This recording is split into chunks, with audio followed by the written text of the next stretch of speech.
Okay, dear students, so we're come back, and in section 2 we're going to discuss the complaints. Uh, First, I want to inform you that the detailed paragraph about complaints and all other stuff about writing a case history you can find in the attached files in the Dropbox folder I've shared with you. And in this particular video, I wish to discuss with you what's inside this Dropbox folder, so our class could be as interactive as possible. So, in chapter 2, we're going to discuss the complaints. As you can see, this is the second part of the case history, which follows the patient's ID and personal information. So, when we're talking about complaints, you must be aware that this is the interrogation of patient as well as the previous part, and this section requires knowing the general complaints, what bothers the patient. You must talk to him in a way so he could tell you what's bothering him, what's his problem. So you have to know that, you have to ask him some sort of basic questions.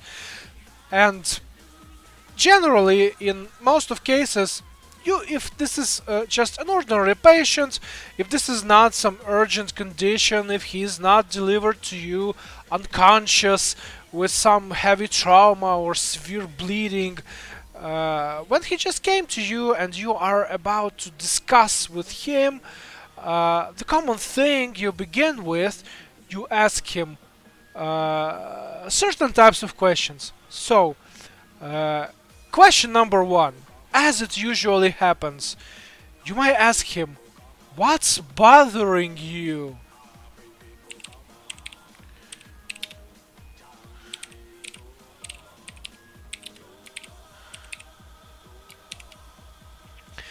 This is question number 1. Usually, this is enough for the beginning of the conversation. If you as a doctor properly ask this question, he will tell you that he will give you an expanded response to this question. For example, oh, doctor, I feel this pain somewhere. This pain is killing me. It's so severe. Or I'm feeling this headache or stomach ache or something. As an example. Next, another question. If you see that the patient is not very talkative, or by some reasons, he doesn't want to talk with you or just share his thoughts, if he's hiding something out or he's very introversial, you may ask him this question: what brought you here?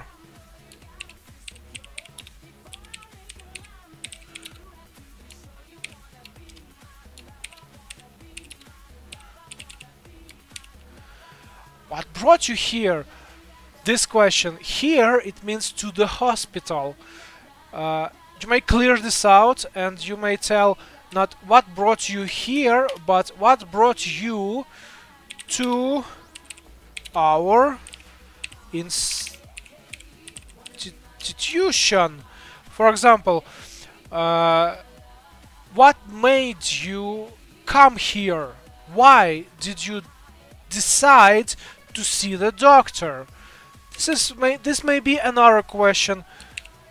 Why did you desire to see the doctor? Why did you desire, why did you wish to see the doctor? This makes a lot of patients more talkative because they are already in the hospital. Something or someone brought them here already, and that's the point of your discussion. That's what you want to figure out. And no matter if you know already what brought them here, your purpose as a physician, as a doctor, you need to interrogate your patient. You need to know his intentions. You need to figure out why exactly did he come, what's on the patient's mind. That's the point of becoming close with the patient, the psychology.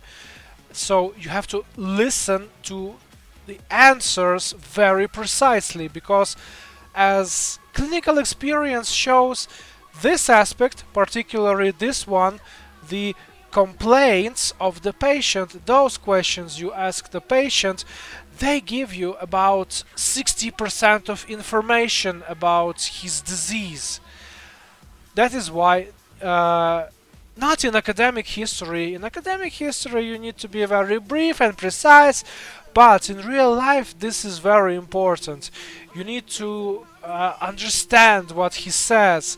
He may not know exactly what he means, but you, as a physician, you have to figure this out. That's the point of clinical thinking, the medical psychology of the becoming close to your patient, building the interrogation process. That's very important. So, as it is written, let's describe what's written in your manual. Site and radiation of pain, character, model, periodicity, frequency, change over time, duration, relieving factors, associated manifestation. Now, let's discuss what can we find out about the patient with acute appendicitis. So, regularly, I want to point out that we're dealing with some regular case without some clinical specialities, but just a simple regular case of acute appendicitis. What will this patient tell you? And here is the answer.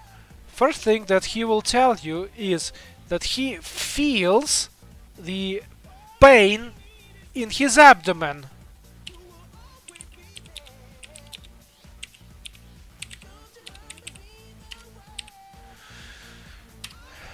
So he will tell you that he has a pain in his abdomen. Then you make him describe it more precisely. You ask, where exactly in your abdomen do you feel pain? And the most common, the most pathognomonic, if you know what I'm talking about, we've discussed it throughout one of our classes, the pathognomonic symptoms. So the pathognomonic symptom is that so I'm writing you this saying of a patient in italics, but I want you to be aware that this is the patient actually tells you. That's not what you write in your academic case history. So what the patient with acute appendicitis actually tells you. So about 6 hours ago,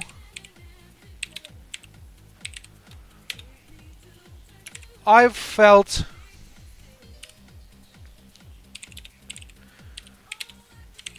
pain in my upper abdomen.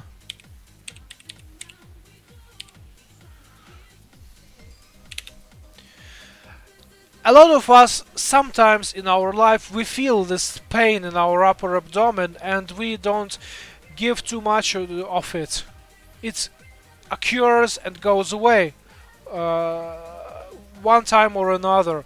But if this is a case of acute appendicitis, this patient will tell you that about 6 hours ago I felt pain in my upper abdomen, and then it means pain, it migrated to my right inguinal region. You must be aware that your patient, usually it's a simple person, he doesn't know what is right inguinal, what is inguinal, what is region. You as a doctor, you figure this out, you know, through your brain, you roll it inside your head, and you give yourself a comprehensive answer. So he wants to tell you that his pain began with his, upper abdomen, and then this pain migrated into his lower right inguinal region.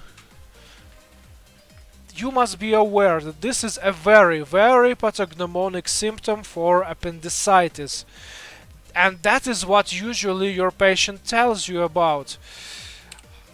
So, this is what he frequently tells you. But you don't stop at this point, you continue interrogation. You say, maybe something else? What else bothers you? What else do you feel not alright with your state? And he says, right now I feel some nausea.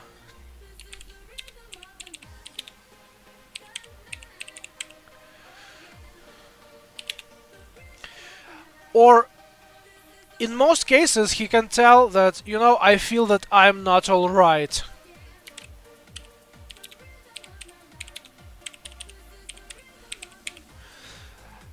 Each person, he knows himself. He knows when he's feeling well, when he's a little bit dizzy, and when he's really, really sick. So, if this person, he already came to the hospital and he tells you about what makes him feel bad, it means that he's really, really sick. So, generally he can't describe it with words, and he tells you, doctor, I'm not feeling alright.